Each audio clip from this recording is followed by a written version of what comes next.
Este monje decidió morir estando aún vivo voluntariamente. Se sentó en una caja de madera apenas un poco más grande que lo necesario para caber sentado. Lo emparedaron dejando solo 2 agujeros, uno para el aire y otro para una cuerda con una campana. Todos los días él hacía sonar la campana. Eso significaba que seguía vivo. Cuando la campana dejaba de sonar, los agujeros se cerraban para siempre. Nadie lloraba afuera, era una celebración, porque si después de 1000 días su cuerpo se conservaba, se convertía en un dios. Y este monje en particular sí se convirtió en un dios. Lo sacaron de la caja, lo cubrieron con laca, lo vistieron de oro y lo colocaron en un templo. Y durante 1000 años la gente venía a rezarle. Luego, unos científicos holandeses examinaron la vieja estatua de Buda con rayos X y lo encontraron dentro. Hola, buen amigo, estás en el canal Kirtop. Hoy te contaré 9 historias sobre cosas que la gente escondió tan profundamente que no pudimos encontrarlas durante miles de años. Algunas de ellas te van a sorprender, otras te harán pensar en lo que realmente sabemos sobre el pasado. El monje que se convirtió en Buda desde adentro. Regresemos al monje, porque esta historia es mucho más loca de lo que parece a primera vista. El procedimiento se llama Sokushin Butsu. Traducido más o menos significa convertirse en Buda en este mismo cuerpo. Se practicaba en Japón, comenzando aproximadamente desde el siglo IX. La idea es simple y completamente loca al mismo tiempo. El monje podía alcanzar la iluminación no a través de la muerte, sino convirtiendo su cuerpo en una reliquia incorruptible mientras aún estaba vivo. ¿Cómo funcionaba esto en la práctica? Aquí es donde comienza el verdadero horror. Este es el primer paso. 2000 días de una dieta extremadamente estricta, nada de carne, nada de cereales. Solo nueces, semillas, raíces, corteza de árbol. El cuerpo empieza a devorarse a sí mismo. La grasa desaparece, la humedad se va de los músculos. Esto se hacía intencionalmente. Cuanto menos materia orgánica hay en el cuerpo, menos podrán los insectos y las bacterias destruirlo después de la muerte. Segundo paso. El monje empezaba a beber té hecho del jugo del árbol urushi. Es un árbol de laca, el mismo del que se hace la laca japonesa. El jugo es venenoso. En grandes dosis mata, pero en pequeñas cubre los órganos internos con una fina capa protectora. Para los insectos, ese olor es insoportable. El cuerpo se vuelve literalmente incomible por dentro.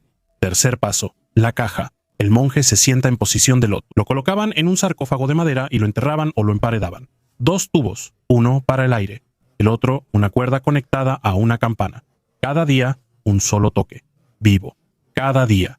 Nadie sabe en qué pensaba él en la oscuridad. ¿Qué sentía cuando se daba cuenta de que el aire se estaba acabando? ¿Cómo sonaba el último toque de la campana? Cuando la campana enmudecía, cerraban los tubos. 1000 días después, abrían la caja. Si el cuerpo se conservaba, al monje se le reconocía como un Buda viviente. Lo cubrían con laca, lo vestían con ropas rituales y lo colocaban en un templo para su veneración. Si no, lo enterraban con honores. De cientos de monjes que intentaron seguir este camino, solo unos pocos tuvieron éxito. En Japón se conocen alrededor de 12 casos confirmados. El monje Liu Quan es uno de ellos. Su estatua estuvo durante varios siglos en un templo chino. Luego, de alguna manera, terminó en manos privadas y al final llegó a un museo en los Países Bajos. Nadie sabe cómo. Una vieja estatua de Buda. Hay miles como esa. En 2015 los investigadores decidieron hacerle una tomografía computarizada. Es un procedimiento estándar para estudiar esculturas antiguas, revisar si había grietas o cavidades. Y lo encontraron. Sentado en la misma posición dentro del bronce y el oro, había una persona que hace 1000 años decidió convertirse en Dios, y lo logró. El análisis lo confirmó. Dentro del cráneo y la caja torácica había pergaminos con caracteres chinos, en lugar de órganos internos. A veces los monjes llenaban las cavidades del cuerpo con textos sagrados, para que la sabiduría literalmente viviera dentro de la reliquia. Esto ya no es historia, es otro género. Ahora la pregunta. Si un monje estaba dispuesto a pasar 3 años en la oscuridad para volverse incorruptible, ¿qué nos dice eso sobre las personas? Que siempre hemos buscado una manera de engañar a la muerte. Y a veces lo hacían de una manera tan radical que 1000 años después los científicos holandeses abrían una estatua y descubrían que lo habían logrado. Un cráneo con una placa metálica. Hace 2000 años en algún lugar del Perú prehispánico, un hombre recibió un golpe en la cabeza. No sabemos con qué. Tal vez con una piedra, tal vez con una porra con un remate metálico, tal vez en una pelea, tal vez en un combate ritual. Pero la fractura del cráneo fue tan grave que sin intervención habría muerto. Es un hecho médico que se puede ver directamente en el hueso. Y entonces, alguien tomó una pieza de metal. Lo más probable es que fuera un pedazo de algún objeto doméstico. Un cuenco, una pieza de sujeción, algún fragmento. Algo que estaba a la mano, del tamaño y forma adecuados. Lo trabajaron, lo ajustaron a la forma de la fractura y lo implantaron directamente en el hueso del cráneo. Hoy en día este cráneo se conserva en el Museo de Osteología en Oklahoma. Tiene unos 2000 años y es una de las piezas más incómodas para la gente que piensa que los antiguos eran primitivos, porque el paciente sobrevivió.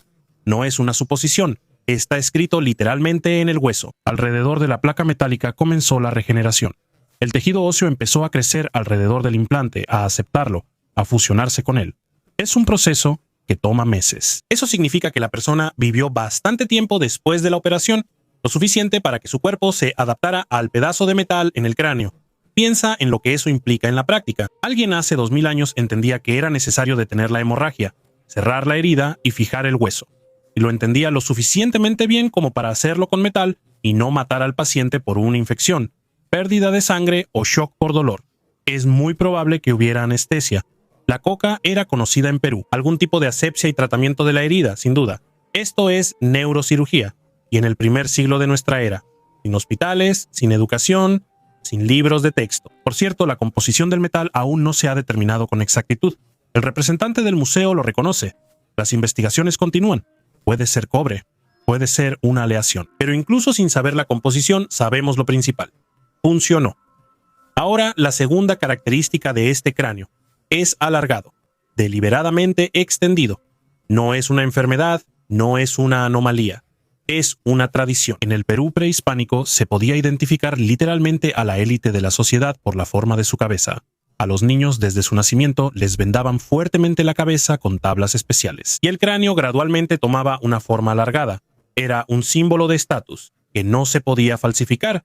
Se formaba durante años desde la infancia. Esto significa que nuestro guerrero con metal en la cabeza era una persona de la clase alta, lo que añade otra capa a la historia, la élite. Eso significa que tenía acceso a las mejores personas que sabían hacer esto.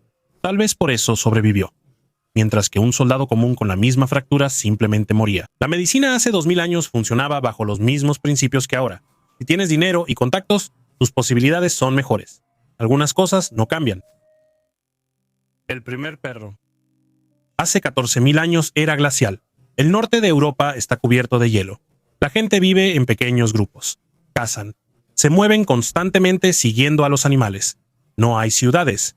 No hay agricultura. Cada día es una cuestión de supervivencia. Y en este mundo alguien tenía un perro. Investigadores de 17 instituciones científicas realizaron un análisis de ADN de un fragmento de hueso. Fue encontrado en la cueva de Gough en Somerset, Inglaterra. Lo compararon con una base de datos de más de 1000 perros y lobos, tanto modernos como antiguos. El resultado es claro, no es un lobo, es un perro doméstico. Está fechado en 14.300 antes de nuestra era, es la evidencia directa más antigua de la domesticación de perros en Gran Bretaña. El récord anterior era 5.000 años más reciente de un solo salto. El doctor William Marsh del Museo de Historia Natural de Londres lo dijo claramente. Estos primeros perros domesticados eran prácticamente indistinguibles de los lobos en apariencia. Nada de carita tierna ni orejas caídas. Era una criatura del tamaño de un pastor grande, con proporciones de lobo, con mirada de lobo. Pero vivía junto a las personas y la gente lo alimentaba. Aquí es donde empieza lo más interesante. El análisis isotópico de los huesos lo demuestra. Este perro comía lo mismo que comían las personas. No eran sobras, ni lo que quedaba después de despiezar los animales. Era la misma comida. De la mesa, por decirlo así. En las condiciones de la era glacial, esto era increíblemente costoso. Cada porción de comida era la supervivencia de alguien. En invierno, cuando la casa no daba nada, las personas podían pasar semanas con hambre. Y aún así, compartían con el perro. De manera intencional, regular. ¿Por qué? La explicación más obvia es la caza. El perro como herramienta. Percibe a la presa antes que el humano. La acorrala y la retiene. Una inversión en herramientas de caza. Es una teoría válida. La protección del campamento. También tiene sentido. Los lobos y otros depredadores le temen a sus semejantes, incluso si están domesticados, el perro como una alarma viviente. Pero aquí es donde se rompe la visión puramente utilitaria. Después de la muerte, a estos animales se les trataba igual que a las personas. Los mismos rituales de entierro, el mismo trato al cuerpo. No se hace eso con una herramienta. Cuando una herramienta se rompe, se tira. A un miembro de la familia se le entierra. Resulta que ya hace 14.000 años había algo en el ser humano que no le permitía tratar a un ser cercano como a una cosa. Nos encariñamos, lamentábamos su pérdida, nos enterrábamos con honores. Esta es una de las características humanas más antiguas que podemos confirmar con pruebas físicas. No la crueldad, no la guerra, sino el apego a los animales. Altar tolteca con cráneos. En 2024, en la ciudad mexicana de Tula, unos constructores estaban trazando una ruta para el ferrocarril. Una excavadora chocó con una piedra. Se detuvieron. Llamaron a los arqueólogos y al INAH, Instituto Nacional de Antropología e Historia. Lo que desenterraron cambió la visión de una de las civilizaciones más misteriosas de Mesoamérica, los toltecas. Si has escuchado esa palabra, probablemente fue en el contexto de los aztecas. Ellos literalmente adoraban a los toltecas como sus antepasados y maestros. Los consideraban semidioses. Les atribuían la invención de todo lo que se consideraba grandioso. Tula, en su apogeo, desde el año 900 hasta el 1150 de nuestra era, fue uno de los centros urbanos más grandes de Mesoamérica, con una población de decenas de miles de personas. La estructura que encontraron se llama momostli. Es un altar ceremonial, aproximadamente de 1 metro por 1 metro. Basalto, andesita, piedras de río, varios niveles bajos y sin escaleras. Ese es un detalle clave. Altares con escaleras para el público. El sacerdote sube, la multitud abajo observa. El ritual se desarrolla como un espectáculo. Este altar no tiene escalera. Eso significa que no hay espectáculo. Era un lugar para un ritual cerrado, para aquellos a quienes se les permitía entrar aquí. Alrededor del altar hay restos humanos, 4 cráneos, varios huesos largos colocados a lo largo de 3 lados de la estructura, un cráneo con un fragmento de columna vertebral adherido. La cabeza no fue decapitada de inmediato, sino junto con parte del cuello. Esto no es un entierro accidental ni huesos que no se hayan movido, es una composición intencional. Los restos están dispuestos siguiendo un patrón alrededor de la piedra central. Cerca hay cerámica, obsidiana, herramientas de hueso, un artefacto hecho de conchas, husos, punzones. Es una mezcla de objetos ceremoniales y cotidianos. Esto indica que el altar estaba en el patio interior de la casa de alguien. Según el jefe de campo Emanuel Hernández Zapata, estos lugares tradicionalmente se asociaban con la élite. La nobleza vivía aquí, mientras que la gente común vivía en la periferia. Es decir, la imagen es la siguiente: una casa tolteca rica, un patio interior y, en el centro, un altar. Y alrededor de él lo que queda de los sacrificios rituales. ¿Quiénes eran estas personas? Prisioneros, enemigos capturados, voluntarios considerados mensajeros de los dioses, criminales, no lo sabemos. Ahora los antropólogos están analizando los huesos, la edad, el estado de salud, las marcas en los huesos. Todo esto contará cómo murieron exactamente. Y el lugar está siendo grabado con drones. Están construyendo uno de 3 metros porque justo debajo hay más capas. Tula fue construida sobre Tula. Debajo de este altar puede haber otros. El coordinador del proyecto lo dijo claramente. Este hallazgo amplía la comprensión de la ciudad. Resulta que la vida ritual de los toltecas no terminaba en la plaza principal. Se extendía a cada casa de la élite. Los dioses vivían cerca, literalmente en el patio. Un casco de oro que fue enterrado para los dioses. 7 de abril de 1976. Galicia, noroeste de España. Pueblo de Leiro. José María Vicente está cavando la tierra para un cobertizo. La pala golpea algo duro. Piensa que es una piedra. Tira de ello. Brilla. Un vecino pasaba por ahí y vio un destello dorado. El rumor se esparció por la zona antes de que Vicente pudiera entender lo que había encontrado. El casco de oro de Leiro. Así es como ahora llaman a este objeto. Edad de bronce. Aproximadamente en el año 1800 antes de nuestra era pesa 270 gramos. Es delgado con grabados detallados en toda la superficie. Lo llaman casco, pero era físicamente imposible usarlo en combate. El metal es demasiado delgado. Un solo golpe y se acabó. Era un objeto ceremonial, ritual, hecho no para proteger el cuerpo, sino para otra cosa. La prueba está en cómo lo encontraron. El casco estaba dentro de un recipiente de cerámica, cuidadosamente empacado, enterrado intencionalmente. No es una pérdida, es una ofrenda. Un regalo para los dioses o espíritus que ya no existen en nuestro mundo desde hace 3000 años. Al parecer, se han encontrado objetos similares en Irlanda y Gran Bretaña. Esto significa que a lo largo de toda la costa atlántica existía una tradición simbólica unificada. Personas que nunca se habían conocido en la vida hacían los mismos objetos rituales y los enterraban de la misma manera. Un lenguaje común, sin palabras. Vicente no vendió el hallazgo, no lo fundió, lo entregó a las autoridades. Recibió una pequeña compensación que no correspondía a su valor. Pero el casco se quedó en España, llegó al museo y se convirtió en símbolo de la región. Y en el lugar del hallazgo recientemente enterraron una cápsula del tiempo. Hace 3000 años el oro se enterraba en la tierra para los dioses. Hoy el mensaje bajo tierra es para los descendientes. El mismo gesto después de 3000 años. La Dama de Baza. Seguimos en España, pero retrocedemos 6 siglos. Siglo IV antes de nuestra era, la península ibérica. En algún lugar del sur, cerca de la actual ciudad de Baza, una mujer yace en la tierra. Más exactamente su imagen. Una escultura de piedra caliza de poco más de 1,20 m de altura, una mujer sentada en un trono con alas, vestida de manera lujosa, con una capa bordada, joyas y un peinado elaborado. En las mejillas hay restos de pintura rosada y en los bordes de la capa hay franjas rojas. Lleva 2400 años en la Tierra. La pintura se ha conservado parcialmente. Esta es la Dama de Baza, uno de los artefactos más enigmáticos de la península ibérica. Pero esto es lo que la hace realmente extraña. Cuando los arqueólogos sacaron la estatua de la Tierra en 1971, encontraron restos humanos incinerados a su derecha, no junto a ella, sino dentro de ella. En el costado derecho de la escultura hay un nicho, pequeño y ordenado. Fue ahí donde colocaron los huesos quemados. La estatua no era un monumento ni una lápida, era una urna, un trono en el que se sentaba la difunta, muerta, literalmente dentro de su propia escultura. No se sabe quién es esta mujer. Los íberos no dejaron fuentes escritas que pudieran explicarnos esto. Por la calidad del trabajo, la riqueza de la vestimenta y el hecho mismo de tal entierro, claramente no era una persona común. Sacerdotisa, reina, representante de la alta nobleza. El trono alado añade otra capa. En la cultura íbera, las salas estaban asociadas con la transición entre mundos. Quien se sienta en un trono alado no solo está muerto, ya está en camino, o ya ha llegado. Se crea una imagen que pone los pelos de punta. La mujer está sentada, tranquila, con dignidad, las alas plegadas, y dentro de ella está ella misma, quemada, triturada, colocada en la piedra. El cuerpo adentro, las cenizas adentro. Dos versiones de una misma persona en un solo objeto. Los ibéricos inventaron una manera de preservar a una persona en dos estados al mismo tiempo. Y lo hicieron de tal manera que, después de 24 siglos, estamos frente a esta escultura y no podemos entender completamente lo que estamos viendo. Actualmente, la Dama de Baza se encuentra en el Museo Arqueológico Nacional de Madrid y cada año se reaviva la misma discusión a su alrededor. Cataluña quiere devolverla al lugar donde fue encontrada, pero Madrid no la entrega.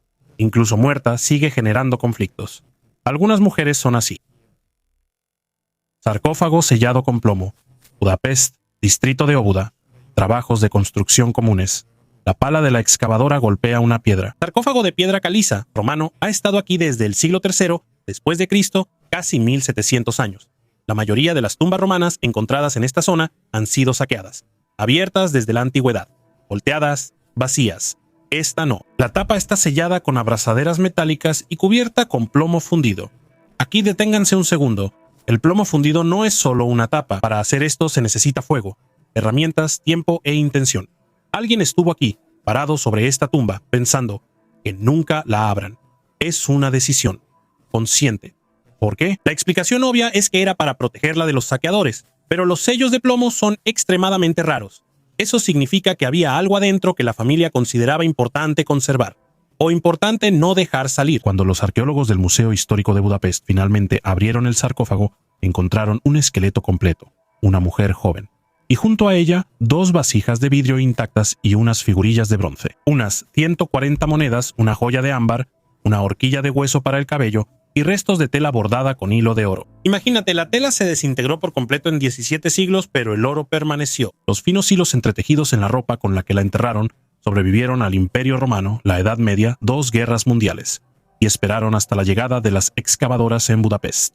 Es un entierro rico. En la época tardorromana, los sarcófagos a menudo se reutilizaban. Un ataúd viejo, un difunto nuevo, todo sencillo. Este fue hecho especialmente para ella, para una persona en particular. No se sabe quién es, no hay nombre, no hay inscripción. Hace 17 siglos alguien selló la tapa de su ataúd con plomo y quiso que permaneciera intacta para siempre. Casi lo logró. Pero aquí está la pregunta que no deja de inquietar. Si la familia selló el ataúd con tanto esmero, ¿a qué le temían más? ¿A que alguien entrara o a que alguien saliera? Monasterio en Egipto, en la provincia de Beira, una depresión desértica en Wadi el Natrun, a 1 hora y media en auto desde el Cairo, al oeste del Nilo. Actualmente aquí hay varios monasterios coptos en funcionamiento, Salinas y Vacío, pero en los siglos IV a.C., este lugar era el centro del mundo, al menos para las personas que decidieron renunciar al mundo. Precisamente aquí, según la mayoría de los historiadores, nació la vida monástica organizada. No eran ermitaños aislados en cuevas, sino las primeras comunidades estructuradas, donde decenas de personas vivían juntas. Vivían, rezaban, trabajaban y morían juntos bajo reglas comunes. Todo lo que después se convirtió en la vida monástica en el mundo cristiano comenzó aquí. Hace unos meses, arqueólogos egipcios excavaron uno de estos monasterios justo al aire libre, en una superficie de 2000 metros cuadrados. Las paredes de ladrillo de barro se han conservado en algunos lugares a más de 2 metros de altura. Dentro hay un patio central abierto. Alrededor de él hay celdas residenciales, anexos de servicio, cocinas, hornos, despensas y techos abovedados adaptados al calor.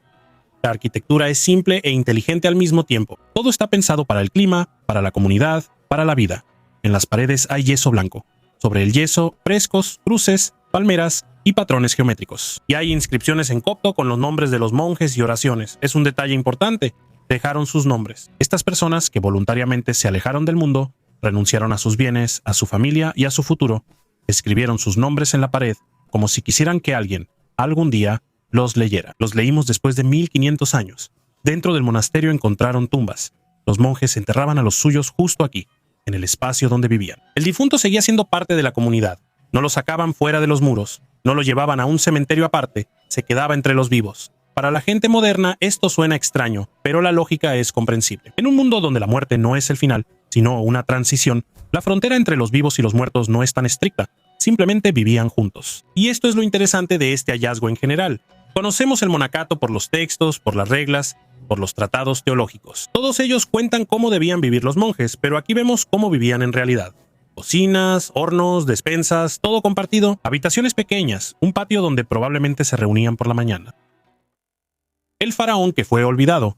Todos conocen a Tutankamón. La máscara de oro, la maldición, miles de millones de vistas en YouTube. Pero hay un faraón que casi nadie conoce, y aún así, su tumba es más rica.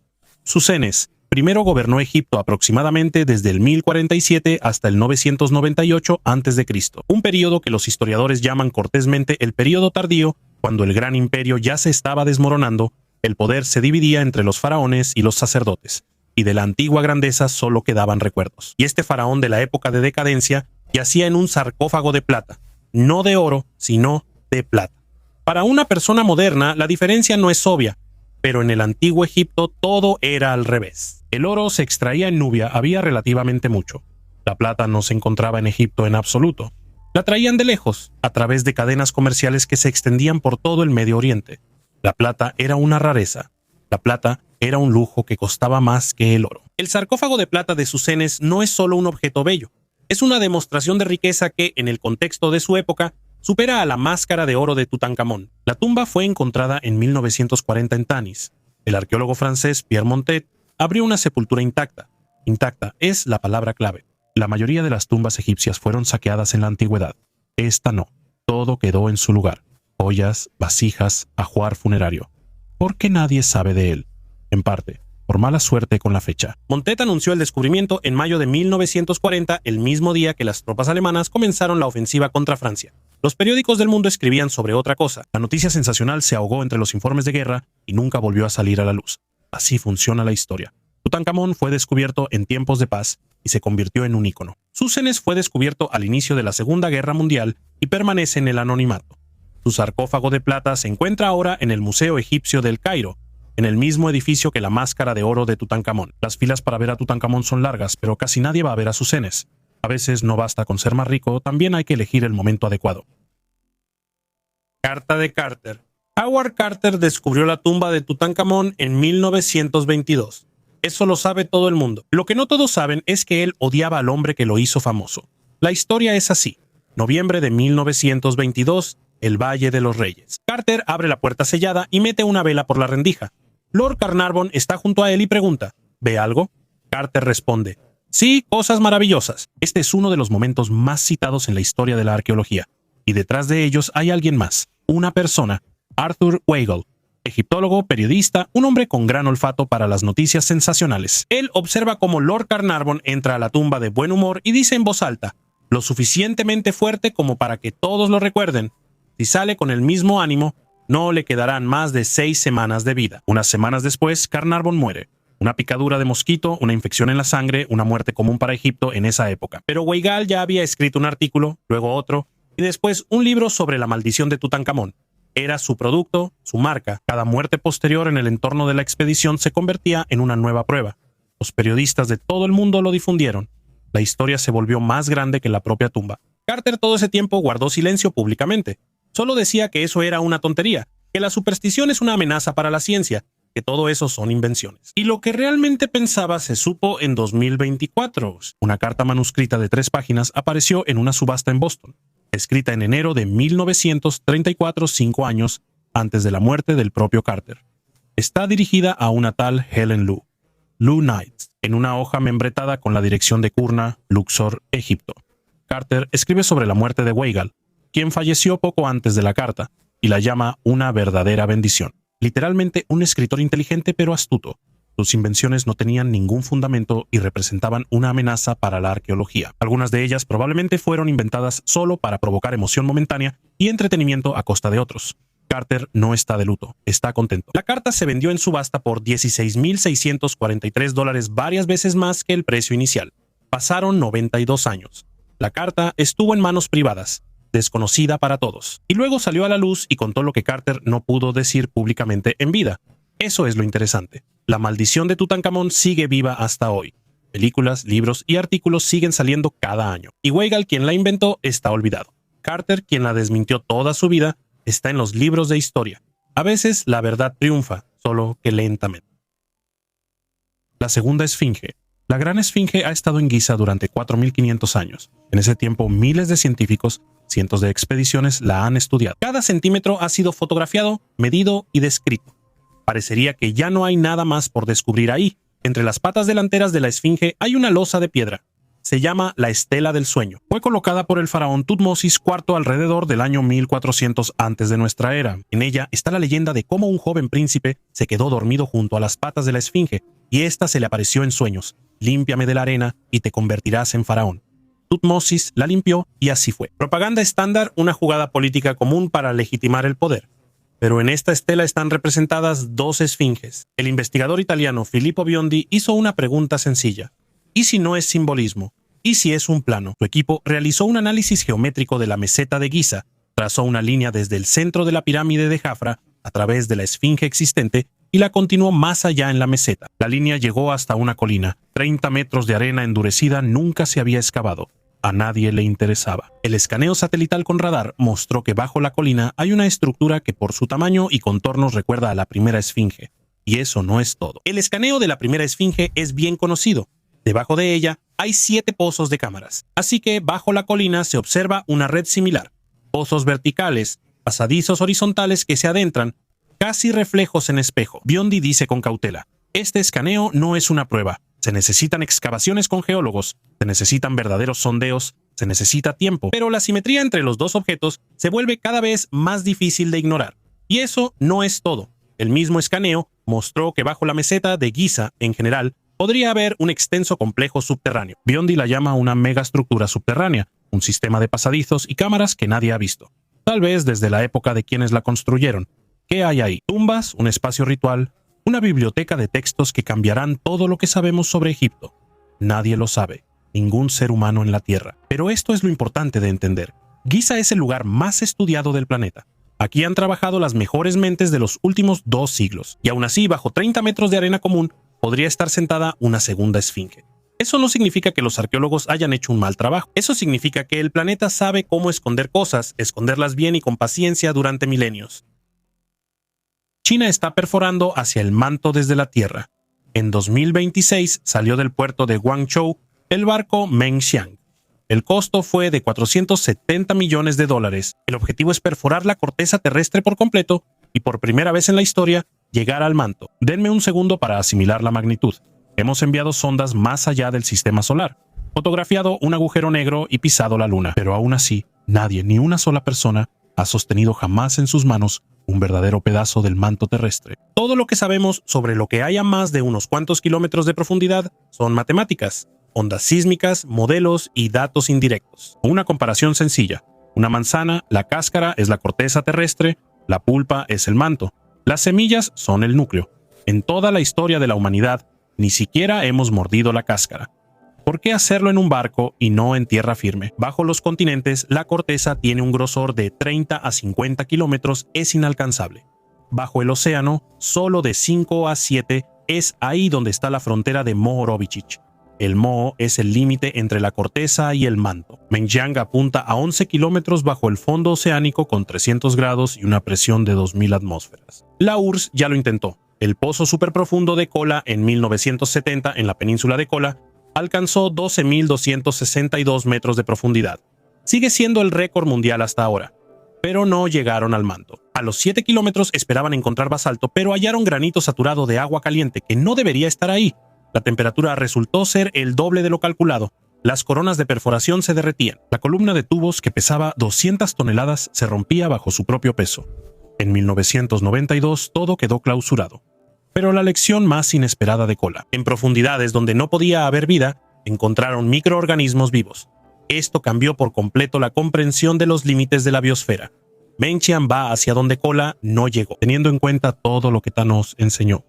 180 metros de largo, 33 metros de ancho, 9 laboratorios a bordo. La principal innovación es el sistema RMR, que regresa el lodo de perforación a bordo en lugar de desecharlo en el fondo.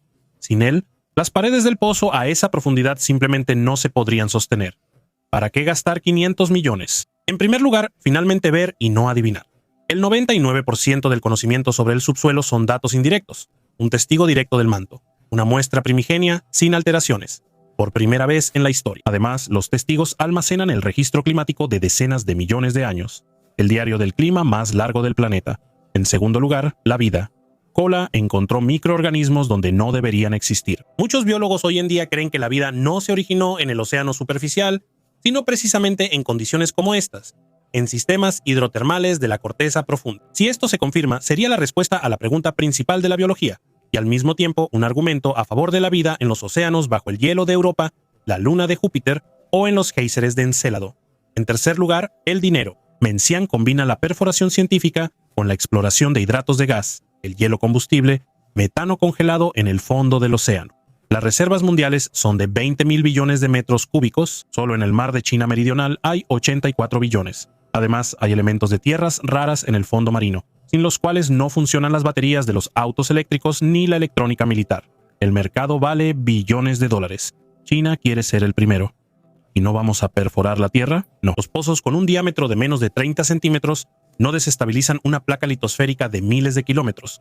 Es como una aguja en una pared de concreto. El plan es terminar en 2030. En su momento, el pozo de Kola encontró agua donde no podía haber. Encontró vida donde no podía haber.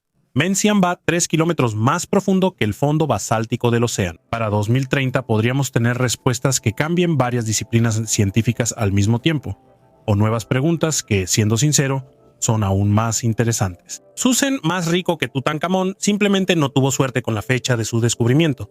¿Cuántas historias así aún no conocemos simplemente porque ese día ocurrió algo más importante? Escriban en los comentarios qué historia les impactó más. Suscríbanse para no perderse el próximo episodio. Gracias por vernos. Hasta luego a todos.